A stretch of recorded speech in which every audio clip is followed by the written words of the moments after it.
How Americans Got So Stupid by Brit Monkey. Oh boy. Wanna know how I got this dislike ratio? I make a video I can already praising imagine. the Soviet Union and nobody bats an eye. Yep. I make a video praising the United States and It also gets everybody loses their mind. It also gets half the views as well. This is like the least surprising thing. When it comes to the Soviets, maybe it's just one of those rose-tinted glasses sorts of things. Okay, fine. I hear you. You only want to hear things that confirm what you already believe. I get it. That's the internet. Let's talk about why Americans are stupid.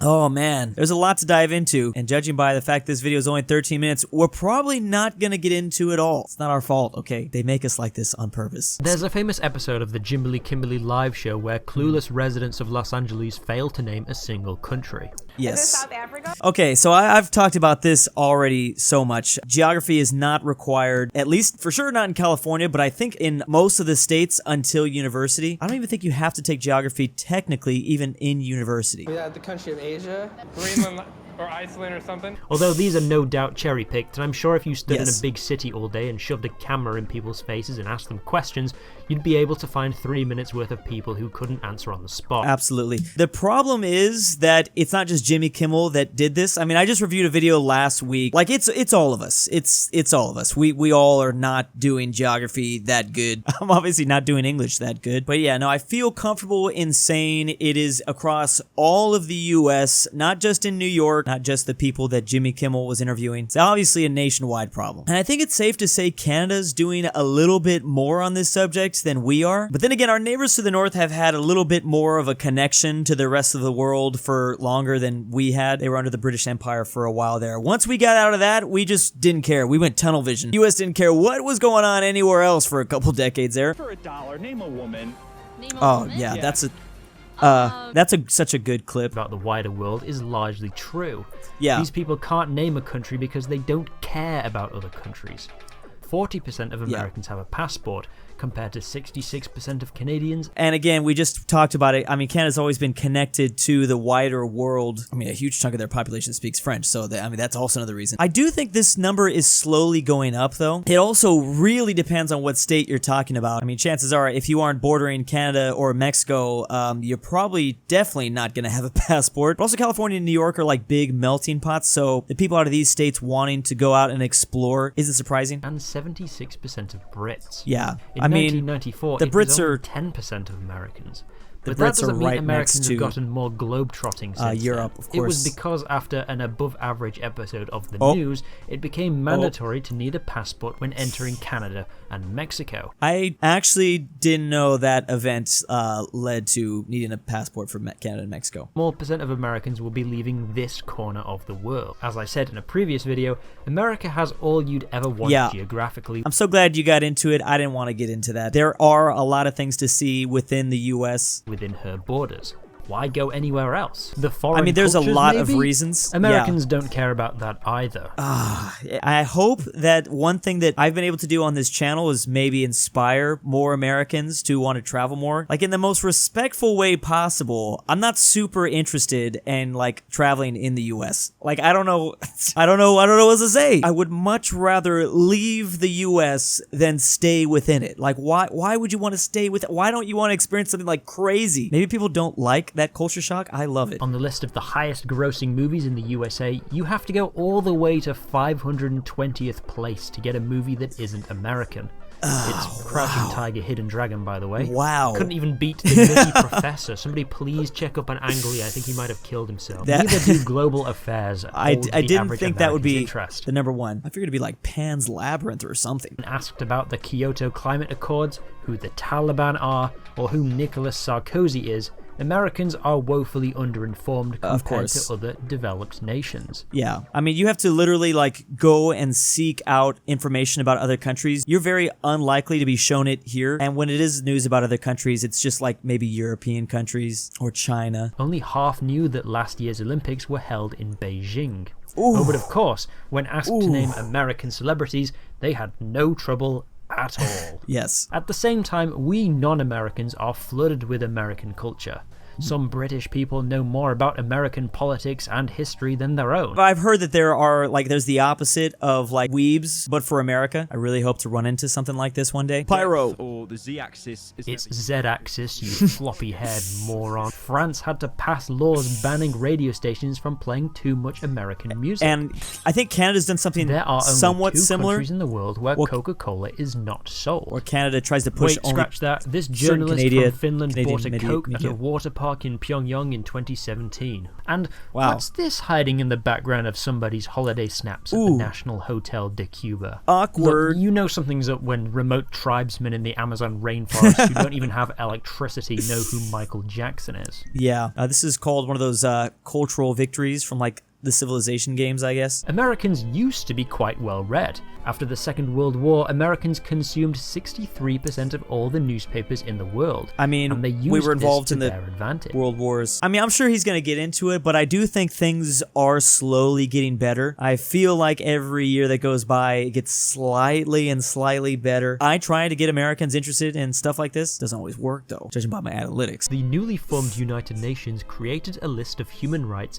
that all countries should strive to uphold. One area that Americans were particularly interested in was this one, Article 19. Everyone has the right to freedom of expression and opinion, and receive and impart information and ideas through any media and regardless of frontiers. Yes. What the USA wanted was a completely level playing field. Anyone can buy any media from any other country. A global free market of ideas, released from the shackles of censorship. Cultural For if anyone can gain access to the truth, we cannot be marched into the same kind of ignorance and intolerance that characterized the Axis nations of the war.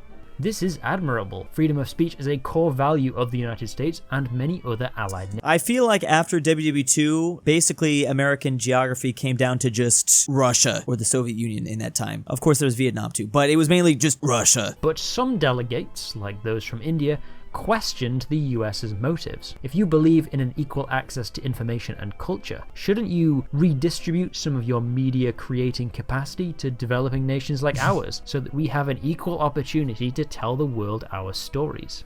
The Americans would not budge. Yeah. Of course, they knew deep down that India was right. The old school India map, this was still under the British. The American delegation to the convention was highly populated by journalists and media magnates. Dang, they knew look at that all if the people countries there. couldn't afford their own news, they would be increasingly reliant on buying news from American wire companies like the Associated Press, AP. which was good for both the media companies' profits but also the US State Department, who would no doubt have been licking their lips at the prospect of 1 billion people reading news with a specific American spin on it. Especially during the Cold War, too. And we knew that was going to happen, like, pretty much during WW2. We knew something bad was going to happen. We wasn't going to like the Soviet Union. In 1944, the Associated Press sold news to 38 countries. Within 8 years, that had doubled to 70 countries. Love the update in the map there. Very nice detail. In the 1950s, around half of films shown in European and Asian cinemas were American, 2/3 in Mexico, Brazil, and Argentina, which makes sense. Americans made grand Technicolor films brimming with Hollywood sparkle because they could afford to, whereas war-torn Europe,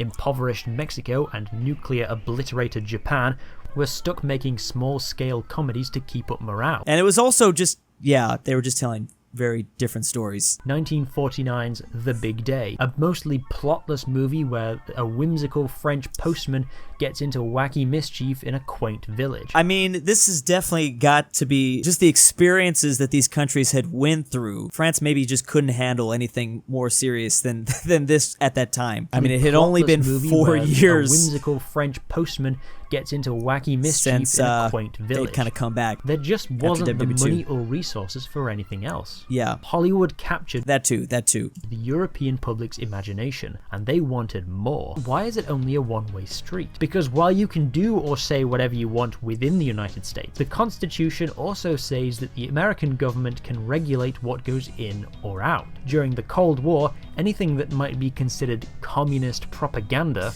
could be seized by the post office and never delivered. Yeah. Books or even souvenirs from communist countries, for example. Yeah, we kind of lost our mind there for a little bit. If you saw the new Oppenheimer movie, you know what I'm talking about. Sizing US foreign policy. Immigration reached a low point in the early 70s with only 4.7% of... I didn't know that. Things obviously bounced back, though, after... Americans being foreign born.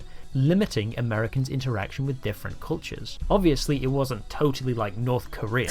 Plenty of foreign movies and music were allowed into the US, but the media that caught on was either already Americanized or so plastically exotic that it doesn't really say anything about the culture where it's from. The Beatles were British, yes, but they got their start covering American rock and roll musicians. When John Lennon stepped out of line, the American government made sure that he knew it. Yeah, there's a lot to say about John Lennon. Obviously, we're talking about a different time period, but I wonder how deep we're going to go into Japan and Japan's influence on the US as of the last couple decades. Movies imported from Japan were mostly samurai flicks. At this time, few movies set in the modern day. More referencing the film Ikiru is in the widely 90s. considered the best Japanese film ever made, if you ignore people who have never felt the touch of a woman.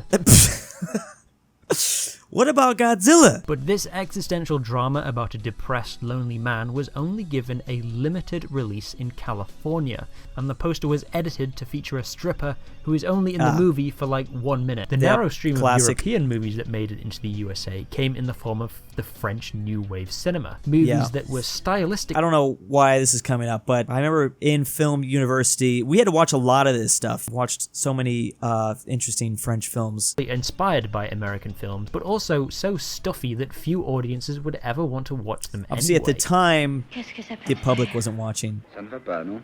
Non, rien. Je voulais dire cette phrase avec une idée précise. Je ne savais pas quelle était la meilleure. There we go. Okay, now I can do it. Plutôt, je le savais. This is how I want to receive my cancer diagnosis. This was further stifled by the Hays Code, a set of extremely strict regulations that were in place from 1934 to 1968. Jeez. If you've ever wondered why old black and they're white films super seem so strict. dry, it's because of these rules. Still to this day, especially on like TV, he's probably going to get into it. There's some crazy rules that you can't do. Ever being shown in any film included bad guys winning. All movies had to end with the police outwitting the evil criminals or the criminals causing And their again, own this demise. probably had something to do with the Cold nudity, War. Even the silhouette of a booba is an instant ban. Blood or dead bodies. When people get shot in old films, they usually just clutch the wound, but no actual blood is seen, pointing a gun at somebody in the same frame. This is why guns are always held at waist height. Kissing for longer than 3 seconds. I didn't know that one. But, Interracial nice. couples. Very nice. White people as slaves.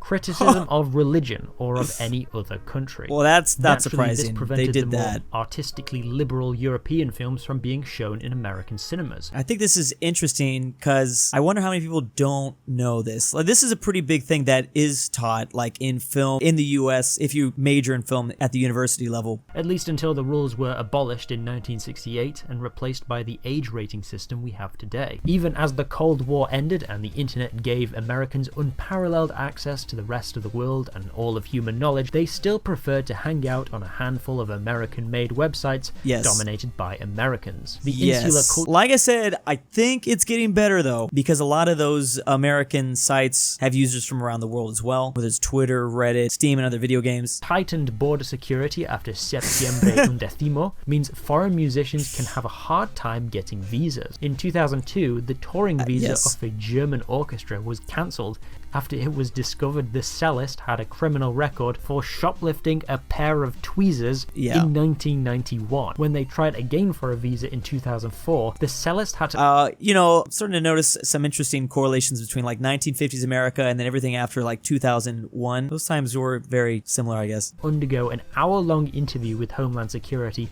and had to physically pick up his visa from the US Embassy. Global cultures might I really be more imagine his present in name American actually being media, but they're always through the lens of American Last characters, Samurai, such as The Last Samurai starring Tom Cruise. Oh man, I like this movie though. I'm sorry, I do like the movie. I know it is not really historically accurate at all, and that's why people don't like it, but I grew up with this movie. I'm sorry. Where he plays a white guy in 1870s Japan. I know. 7 years in Tibet, another American in China.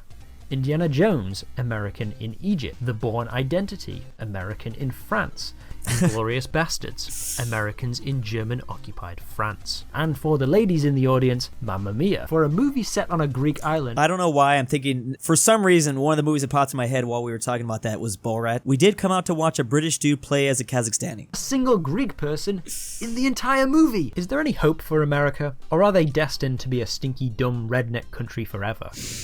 Maybe. In 2000, 92% of the music in the USA Top 50 was American, making it the second most insulated market in the world after Pakistan. Whoa. But today, it's more like 60%. With Brits, Canadians, Latin Americans, and Africans making themselves more seen in the charts. Absolutely. Each year, there are more foreign films nominated at the Academy Awards than ever before. What used to be an American-only pay-to-win awards show is now an international pay-to-win awards show. There you go. As social media platforms have an element of randomness in what they show users, there is a higher chance of Americans being shown videos from other countries, forcing them to take note of what is happening. It seems the revolution will be TikTok. I've been giving the impression throughout this video that it's all or most Americans who are terminally uneducated. But American ignorance isn't as evenly distributed as you'd think. Yeah, of course. This is what we pretty much talked about. I think he's going to get into certain US states. Mentioned earlier, when adjusting for English proficiency, income, and education levels, Americans are really no different we're just from talking their about European counterparts. education and in some levels, cases, basically. marginally smarter. Knowledge about the wider world even correlates to political views, and not in the way that you'd think. A 2022 survey asked Americans 12 questions about the world, such as, who is the British Prime Minister? What does the Indian flag look like, and what this symbol represents? Okay, People who answered the most questions correctly were committed Democrats and committed Republicans.